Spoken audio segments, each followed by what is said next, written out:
केशवगढ़ नाम के राज्य में राजा जयचंद राज किया करते थे और उस गांव के सभी लोग बड़े खुश थे।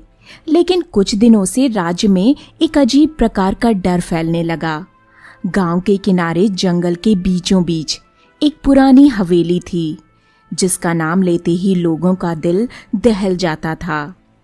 वहां पर अजीब प्रकार की घटनाएं शुरू होने लगीं।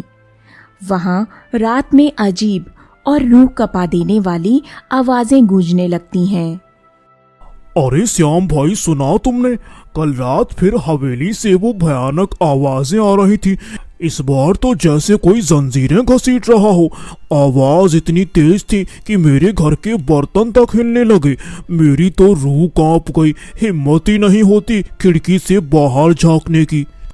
हाँ हरी, मैंने भी सुनी। इस बार तो हद हो गई, जैसे कोई गुस्से में चिल्ला रहा था। पता नहीं कौन है वहाँ, क्या बोला है। बड़े बूढ़े कहते हैं सालों पहले वहाँ किसी लालची साहूकार ने कई लोगों को सताकर मार डाला था। शायद उन्हीं की आत्माएं बदला लेना चाहती हैं। कोई कहता है कोई खूंखार जिन्न वहाँ बस गया है। क्या बताऊं भाइयों, डर के मारे रात भर आंखों में नींद नहीं आती। पलकें झपकते हैं तो वही आवाजें कानों में बजने लगती हैं। ऊपर से ये रोज रोज की नई नई अजीब घटनाएं। अब तो दिन में भी हवेली की तरफ देखने में भी डर लगता है। सच कह रहे हो चाचा, पहले तो सिर्फ आवाजें ही थी, अब तो लोगों का छोटा मोटा सामान भी गायब होने लगा है। कल रात मेरी पत्नी ने संदूक में कुछ सामान रखा था, वो भी गायब हो गया। और अजीब बात तो ये है कि अंदर से दरवाजा बंद था, फिर भी ना जाने कैसे गायब हो गया। मुझे तो डर लग रहा है भैया। अगले दिन सभी लोग उसी हवेली के बारे में बातें कर रहे थे कि तभी अरे बचाओ, अरे बचाओ, अरे बचाओ रे, मेरे घर में कौन घुस गया। क्या हुआ श्याम, इतने डरे हुए क्यों लग रहे हो? क्या बात हो गई है, अब बताओ तो सही। कल रात मेरे दरवाजे पर किसी ने जोर जोर से धक्का मारा था, जैसे कोई दरवाजा तोड़ने की कोशिश कर रहा हो। सुबह देखा तो दरवाजे के पास वही अजीब से खरोंच वाले निशान मिलते हैं, जैसे किसी बहुत बड़े नुकीले पंजों वाले जानवर के हों। पर गांव में ऐसा भयानक जानवर तो देखा कभी नहीं। ये निशान मुझे बहुत परेशान करते हैं।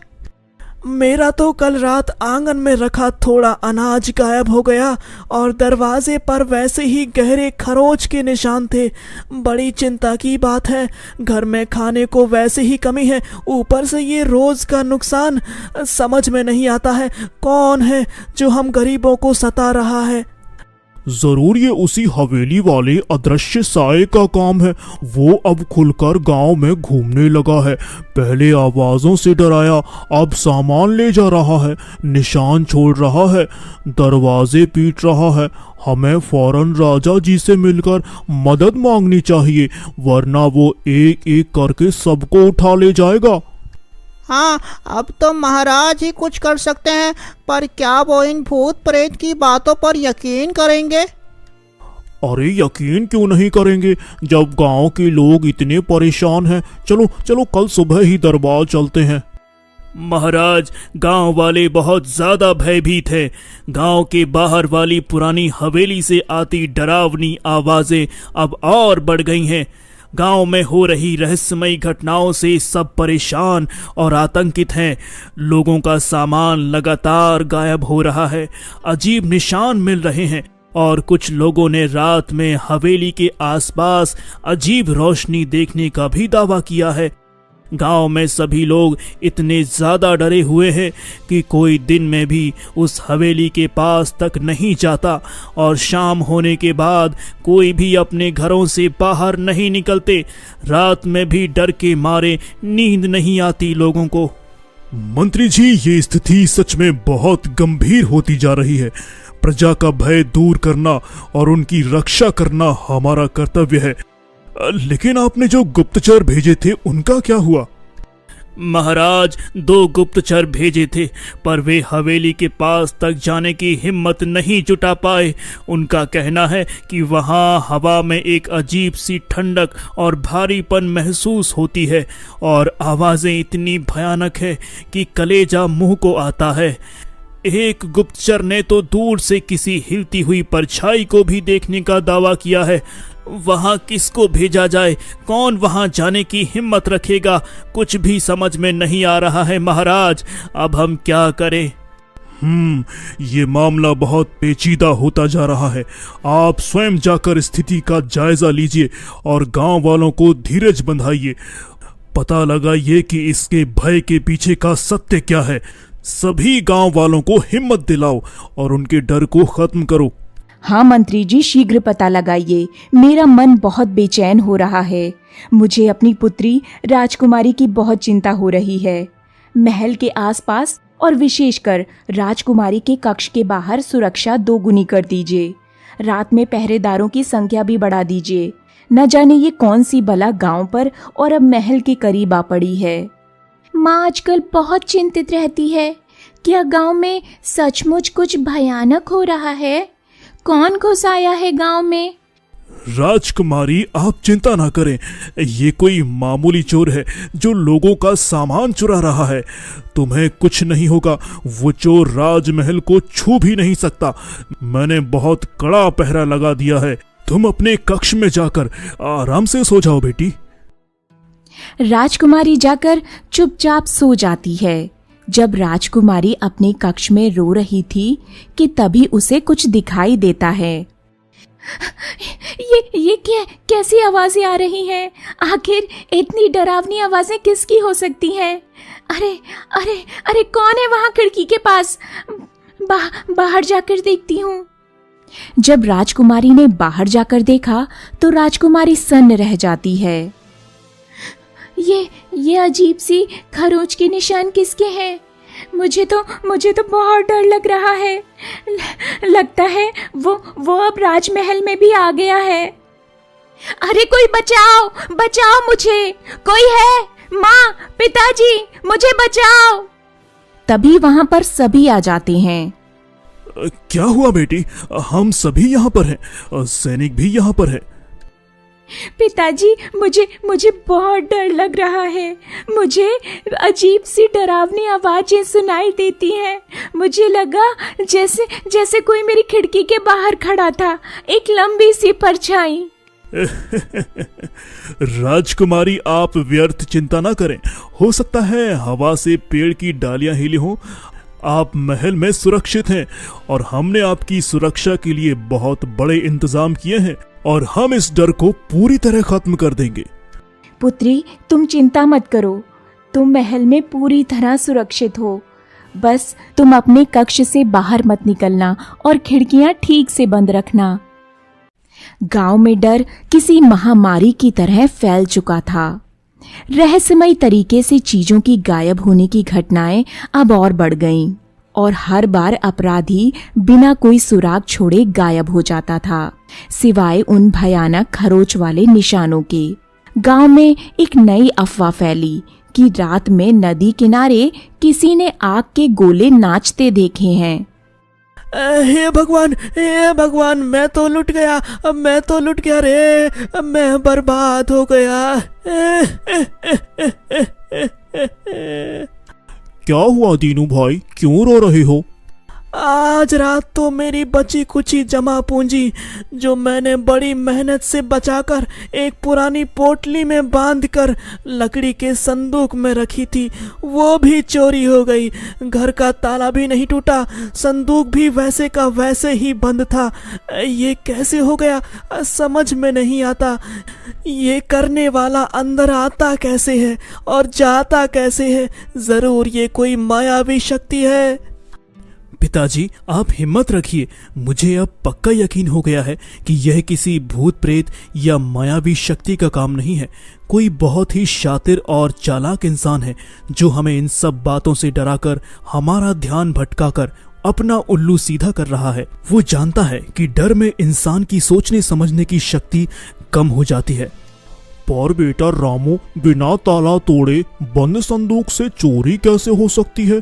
और वो डरावनी आवाजें, वो खरोच के निशान, नदी के किनारे आग के गोले, ये सब क्या है फिर? कोई अकेला इंसान ऐसा कैसे कर सकता है? जरूर उसके साथ कोई बुरी आत्मा है। आज दीनू किसान के घर चोरी हुई थी कि अगले दिन एक और खबर आती है जिससे लोग और भी ज्यादा डरने लगते हैं। अरे मेरी बकरियां, अरे ये कैसे हो गया? अब बचाओ बचाओ रे कोई इस भूत से।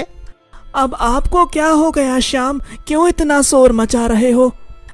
अरे क्या बताऊं दीनू काका, कल रात को मेरी बकरियां भी गायब हो गईं। दरवाजा बाहर से बिल्कुल बंद था और ताला भी लगा हुआ था, और सुबह उठकर देखा तो मेरी बकरियां गायब थीं और घर के बाहर वही अजीब खरोच के निशान मिले, जैसे कोई अजीब तरह का जानवर मेरी बकरियों को घसीट कर ले गया है। लेकिन ये कैसे हो सकता है? जब बाहर से ताला बंद था तो ये जानवर अंदर कैसे आया होगा? वही मैं भी सोच रहा हूँ। और सबसे अजीब बात तो ये है कि ऐसा कोई जानवर ही नहीं जिसके पैरों के इतने भयानक निशान हो। कहीं ये भी उसी हवेली वाले का काम तो नहीं है? अब मुझे तो समझ में नहीं आ रहा है कि ये सब क्या हो रहा है। ये भूत भी कैसे सामान गायब करता है? पिताजी, मुझे तो यकीन ही नहीं हो रहा कि ये किसी भूत का काम है। हमें उस रहस्यमय चीज को जरूर पकड़ना चाहिए, तभी पता चलेगा कि सच क्या है। और जो भी हो, ये उस हवेली से ही जुड़ा हुआ है। बेटा, जो भी हो, चाहे भूत हो या इंसान, हमारे लिए तो मुसीबत ही है। हम गरीब लोग कहाँ जाएंगे? पहले ही मुश्किल से गुजारा होता है, ऊपर से ये रोज का नुकसान। राजा जी के सिपाही भी कुछ नहीं कर पा रहे, वो भी वहाँ जाने से डर रहे हैं। अब जब राजा के सिपाही भी वहाँ जाने से डर रहे हैं तो फिर उसे खत्म करने और पता लगाने कौन जाएगा? पिताजी, मैं चुप नहीं बैठूंगा। मैंने तय कर लिया है, मैं पता लगा कर रहूंगा कि इस सब के पीछे कौन है। गांव वालों को इस डर और नुकसान से निकालना ही होगा। मैं आज रात खुद पहरा दूंगा और उन निशानों की ठीक से जांच करूंगा। मैं नदी के किनारे भी जाकर देखूंगा। बेटा, अकेले मत जाना, वो बहुत खतरनाक हो सकता है। सुना है वो साया जिसे छू ले वो पत्थर बन जाता है। नहीं नहीं बेटा, तू कहीं नहीं जाएगा।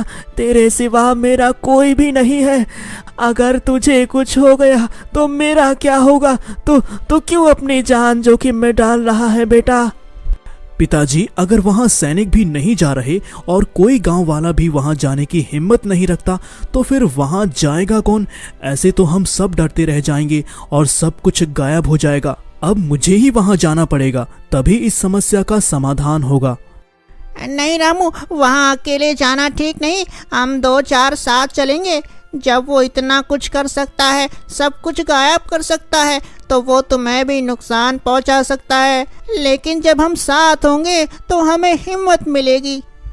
नहीं श्याम भाई, भीड़ देखकर वो सावधान हो जाएगा। मुझे अकेले ही जाने दो। चाचा, आप चिंता मत करो, मैं छिप कर नजर रखूंगा और पूरी सावधानी बरतूंगा।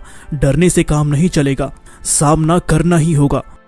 इधर राजमहल में डर और भी बढ़ने लगता है। सभी बहुत चिंतित और परेशान थे। महाराज, स्थिति नियंत्रण से बाहर होती जा रही है।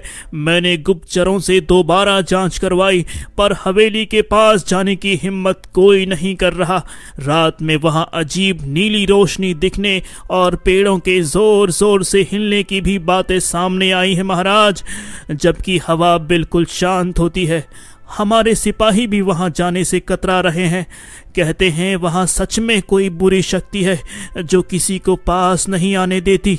गांव वाले अब महल से मदद की गुहार लगा रहे हैं महाराज, अब आप ही कुछ करें। मंत्री जी, डरने से काम नहीं चलेगा। अंधविश्वास फैलाना आसान है, पर सच जानना जरूरी है। अगर सिपाही डर रहे हैं तो मैं खुद जाऊंगा। हमें कोई ठोस कदम उठाना ही होगा। लोगों की सुरक्षा और उनका मनोबल बनाए रखना सर्वोपरि है। आप सेना की एक टुकड़ी तैयार रखें। नहीं महाराज, ऐसा नहीं हो सकता। आपको वहां नहीं जाना चाहिए। अगर आपको कुछ हो गया तो हमारा क्या होगा? हम खुद वहां जाएंगे सेना लेकर। महाराज, मेरा दिल बहुत घबरा रहा है। राजकुमारी आज सुबह से ही अपने कक्ष में हैं और कह रही थीं कि रात में उन्हें खिड़की के बाहर कोई परछाई दिखाई दी थी और ऐसा लग रहा था जैसे कोई दरवाज़ा खोलने की कोशिश कर रहा हो। कहीं कुछ अनहोनी ना हो जाए, इसीलिए मैंने उसके कक्ष के बाहर पहरा कड़ा करवा दिया है। रानी शांत हो जाइए, मैंने सुरक्षा बढ़ा दी है। राजकुमारी महल में सुरक्षित है। परछाई हवा या पेड़ की भी हो सकती है। मैं खुद जाकर उसे समझाता हूँ और देखता हूँ। तुम व्यर्थ चिंता करके अपनी सेहत खराब मत करो। राजा जब राजकुमारी के कक्ष के पास पहुंचे तो वहां तैनात 2 संतरी बेहोश पड़े थे। राजा का माथा ठनका और वो तलवार खींचकर तेजी से अंदर गए। वहां का दृश्य देखकर उनके पैरों तले जमीन खिसक गई। कमरा पूरी तरह अस्त व्यस्त था। राजकुमारी वहां नहीं थी और खिड़की टूटी हुई थी, जिसके पास जमीन पर वही भयानक खरोंच वाले निशान बने थे। राजकुमारी, राजकुमारी कहाँ है?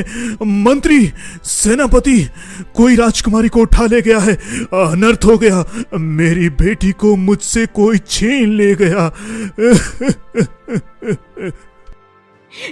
नहीं, मेरी बेटी, मेरी इकलौती राजकुमारी। मैंने कहा था मुझे अनहोनी का डर लग रहा है। जरूर उस हवेली वाले अदृश्य निर्दयी दुश्मन ने उसे उठा लिया है। हे भगवान, मेरी बच्ची को बचा लो, मैं उसके बिना नहीं जी पाऊंगी। महाराज, स्वयं को संभालिए, महारानी जी को भी संभालिए। विलाप करने से कुछ नहीं होगा। हमें तुरंत कार्यवाही करनी होगी। हमें चारों दिशाओं में घुड़सवारों को भेजना चाहिए। हर रास्ता, हर जंगल छान मारना होगा। राजकुमारी को ढूंढना होगा। हाँ, वही निशान। इसका मतलब गांव की मुसीबतें और राजकुमारी का गायब होना, ये सब जुड़ा हुआ है। वो कोई साया या भूत नहीं, कोई शातिर इंसान है। वो कोई बहुत ही खतरनाक अपराधी है जिसने मेरी बेटी पर हाथ डालने का दुस्साहस किया है। उसे मैं पाताल से भी निकालूंगा और जिंदा नहीं छोड़ूंगा। हे भगवान, अब तो हद हो गई। राजकुमारी जी भी सुरक्षित नहीं रही। महल में घुसकर उठा ले गया। जरूर वो हवेली वाला राक्षस अब इंसानों को उठा रहा है। अब हमारा क्या होगा? गांव खाली करके भागना पड़ेगा। अरे, अब भी भूत राक्षस की बात कर रहे हो? राजा जी खुद कह रहे हैं कि ये किसी इंसान का काम है। वही है जिसने गांव में आतंक मचाया और अब राजकुमारी जी को अगवा कर लिया। पर कौन हो सकता है वो इतना ताकतवर और चालाक? और उसका असली मकसद क्या है? मुझे अभी भी बहुत डर लग रहा है। पर क्यों? राजकुमारी जी को क्यों ले गया वो? उसे राजकुमारी जी से क्या दुश्मनी हो सकती है? हरी चाचा, मुझे लगता है इसका मकसद सिर्फ राजकुमारी जी के कीमती रत्न और आभूषण चुराना नहीं है। शायद वो राजा जी से कोई पुरानी दुश्मनी निकालना चाहता हो या राज्य में भय फैलाकर कोई बड़ा षड्यंत्र रच रहा हो। उसने सोचा होगा कि राजकुमारी को अगवा करके वो आसानी से अपनी मांगे मनवा लेगा या राजा जी को कमजोर कर देगा। रामू बेटा, तुम्हारी बात में गहराई है। खतरा बहुत बड़ा है। राजकुमारी की जान हर पल जोखिम में है, पर हमें उसे हर हाल में बचाना होगा। मंत्री जी, पूरी सेना तैयार कीजिए। हम आज ही अभी उस मनहूस हवेली पर आक्रमण करेंगे और उसे धूल में मिला देंगे। एक एक पत्थर उखाड़ देंगे। महाराज, क्षमा करें, पर मेरा निवेदन है कि सेना के एक साथ धावा बोलने से शायद वो घबराकर या बौखलाकर राजकुमारी जी को कोई गंभीर हानि पहुंचा दे। वो चालाक और क्रूर है। उसने जरूर भागने या छिपने का कोई गुप्त रास्ता बना रखा होगा। क्या आप मुझे एक अंतिम अवसर देंगे? मुझे अकेले जाने दीजिए महाराज। मैं चुपके से जाकर पहले स्थिति का पता लगाता हूँ और राजकुमारी जी को सुरक्षित निकालने की कोशिश करता हूँ। मेरे पास एक योजना है। नहीं रामू बेटा, ये बहुत ज्यादा खतरनाक है। वो अकेला नहीं होगा। उसने 2 सैनिकों को बेहोश कर दिया और महल की सुरक्षा भेज दी। तुम अपनी जान जोखिम में मत डालो। तुम हमारे लिए पहले ही बहुत कर चुके हो। आप चिंता न करें महारानी, मैं अंधेरे का फायदा उठाऊंगा। मैं उस हवेली के चप्पे चप्पे से वाकिफ हूँ। बचपन में दोस्तों के साथ वहाँ खेलने जाया करता था। डर लगने से पहले राजकुमारी जी को सुरक्षित वापस लाना मेरा कर्तव्य है, एक प्रजा होने के नाते और एक इंसान होने के नाते भी। मुझे आज्ञा दीजिए महाराज, मैं वादा करता हूँ मैं राजकुमारी जी को लेकर ही लौटूंगा या फिर वहीं अपनी जान दे दूंगा। ठीक है रामू, तुम्हारी आंखों में मुझे सच्चाई, दृढ़ निश्चय और साहस दिख रहा है। तुम्हारी हिम्मत और बुद्धिमानी पर मुझे अब पूरा भरोसा है, पर बहुत सावधान रहना, हर कदम फूंक फूंक कर रखना है। हम बाहर मुख्य सेना के साथ तैयार रहेंगे। जैसे ही तुम्हारा कोई संकेत मिले या कोई भी खतरा दिखे, हम तुरंत अंदर आ जाएंगे। जाओ बेटा, ईश्वर तुम्हारी रक्षा करे। विजयी होकर लौटो, पूरा राज्य तुम्हारी ओर देख रहा है। रात के घने अंधेरे का फायदा उठाकर रामू एक योद्धा की तरह, दबे पांव एक परछाई की तरह चुपके से उस हवेली की ओर बढ़ा। जैसे जैसे वो करीब पहुंचता गया, वही अजीब डरावनी आवाजें फिर से सुनाई देने लगीं। कभी किसी के रोने की, कभी जंजीर घसीटने की, पर अब रामू का दिल डर से नहीं बल्कि गुस्से और पक्के इरादे से भरा था। हाँ, आवाजें इस बार अलग अलग दिशाओं से आ रही हैं। वो मुझे भ्रमित करना चाहता है, पर ये खरोंच के निशान ये लगातार हवेली के पीछे की तरफ जा रहे हैं, जहां दीवार का एक हिस्सा कमजोर है। मुझे वहीं जाना होगा। बचपन में सुना था कि वहां से एक पुराना रास्ता अंदर जाता है। मिल गया। यही होना चाहिए वो गुप्त रास्ता। इसे इतने शातिर तरीके से छुपाया गया है कि बाहर से किसी को भी शक न हो। अब मैं सावधानी से अंदर जाता हूँ। अरे अरे, ये क्या? कोने में राजकुमारी रस्सियों से एक खंबे से बांधी हुई है और एक लंबा बलशाली आदमी बैठा शराब पी रहा है। राजकुमारी बेहद डरी हुई और कमजोर लग रही है। तू फिर आ गया किसान का छोकरा। लगता है माँ तुझे खुद यहाँ खींच लाई है। तेरी हिम्मत कैसी हुई मेरे अड्डे में घुसने की? तुझे तो गांव वालों के साथ डर कर कांपना चाहिए था। किसने तुझे भेजा यहाँ, या खुद ही मरने चला आया है? रामू, तुम आ गए, मुझे बचा लो। इस दुष्ट ने मुझे यहाँ कैद कर रखा है। ये बहुत खतरनाक और निर्दयी है। इससे बचकर रहना। और तुम यहाँ अकेले क्यों आए हो? कहीं तुम्हें कुछ नुकसान ना पहुँचा दे। तुम्हें सैनिकों के साथ आना चाहिए था। छोड़ दो राजकुमारी जी को। तुम्हारा घिनौना खेल अब खत्म हो गया है। मैं सब जान गया हूँ। ये डरावनी आवाजें, ये खरोच के निशान, गांव की चोरियां और राजकुमारी जी का अपहरण, ये सब तुम्हारा ही नाटक है, गांव वालों को डराने और अपना असली मकसद पूरा करने का। कौन हो तुम? क्यों कर रहे हो ये सब? ये मैंने ही किया है ये सब। और तुम छोटे से किसान की बेटी मेरा क्या बिगाड़ लोगे? ये हवेली सालों से वीरान थी। मेरे जैसे शातिर दिमाग के लिए एकदम सही अड्डा बन गई। लोगों का डर मेरा सबसे बड़ा हथियार था। कोई इस तरफ आने की सोचता भी नहीं था और मैं आराम से अपना काम करता रहा। गांव से छोटी मोटी चीजें गायब करके मैंने डर और बढ़ाया। राजकुमारी को मैं इसके बेशकीमती गहने और राजा से बदला लेने के लिए लाया था। तुम किस बदले की बात कर रहे हो? ठीक ठीक बताओ। और इस तरह तुम सब गांव वालों को क्यों सता रहे हो? उस राजा ने सालों पहले मेरे पिता का अपमान किया था। मेरे पिता छोटी मोटी चोरियां किया करते थे, लेकिन पकड़े जाने पर राजा ने उनका बहुत अपमान किया और सारा धन जब्त कर लिया था।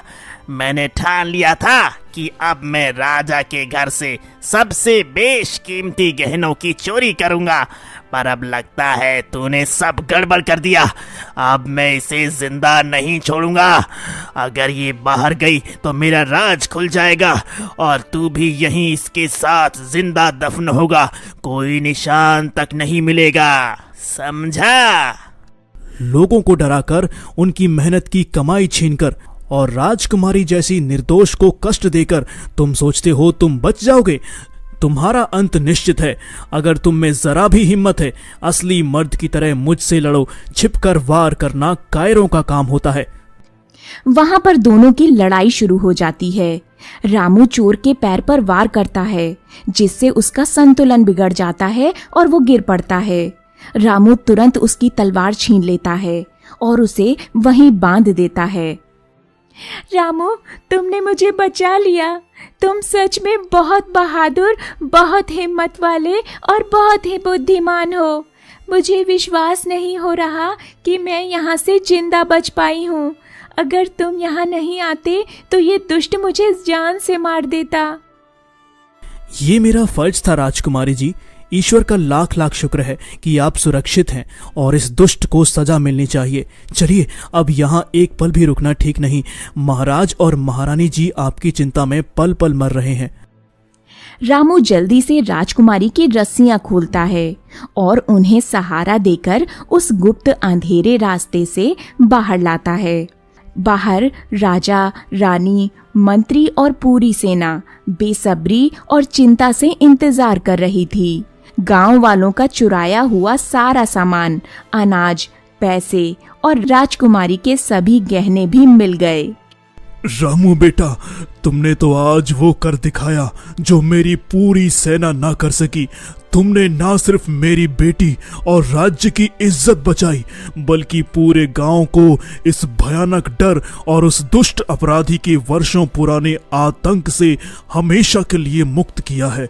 मैं तुमसे बहुत प्रसन्न हूँ।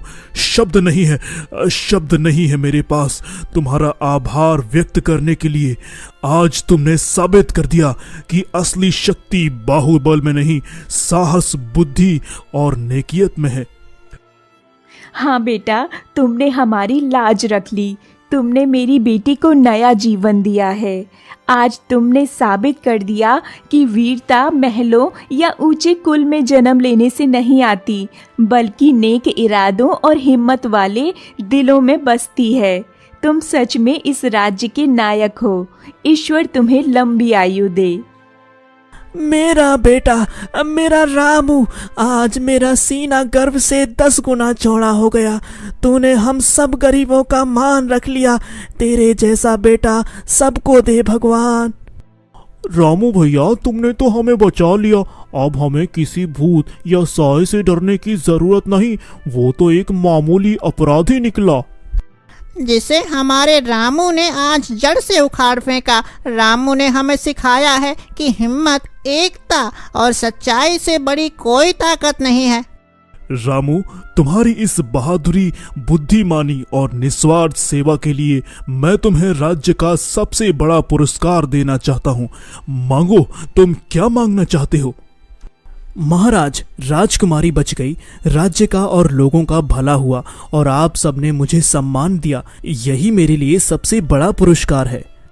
वैसे मैं सोचता हूँ कि मेरी बेटी के लिए और मेरे राज्य के लिए तुमसे अधिक योग्य, वीर, बुद्धिमान और नेक वर इस पूरे संसार में और कोई नहीं हो सकता। यदि तुम्हें और राजकुमारी को स्वीकार्य हो तो मैं अपनी पुत्री राजकुमारी का विवाह तुम्हारे साथ करके तुम्हें इस राज्य का उत्तराधिकारी घोषित करना चाहता हूँ। महाराज, ये तो मेरा परम सौभाग्य होगा। आपने मुझे इस योग्य समझा। यही मेरे लिए सबसे बड़ा पुरस्कार है। राजकुमारी जी जैसी जीवन साथी पाना तो मेरे लिए सपने के सच होने जैसा है। महाराज, पिताजी, आपकी आज्ञा और इच्छा है। रामू ने आज न केवल मेरे प्राणों की रक्षा की है, बल्कि पूरे राज्य को एक बड़े संकट से बचाया है। इनसे योग्य जीवन साथी और राज्य का संरक्षक मेरे लिए और कोई नहीं हो सकता। ये घोषणा सुनकर पूरे गांव और दरबार में खुशी की लहर दौड़ गई।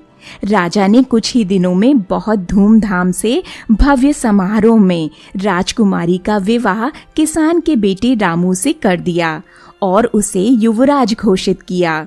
रामू और राजकुमारी सुख शांति के साथ खुशी खुशी रहने लगे और गांव वालों ने सीखा कि सबसे बड़ा डर अज्ञानता और अंधविश्वास का होता है, जिसे केवल साहस, बुद्धि और एकता से ही हराया जा सकता है।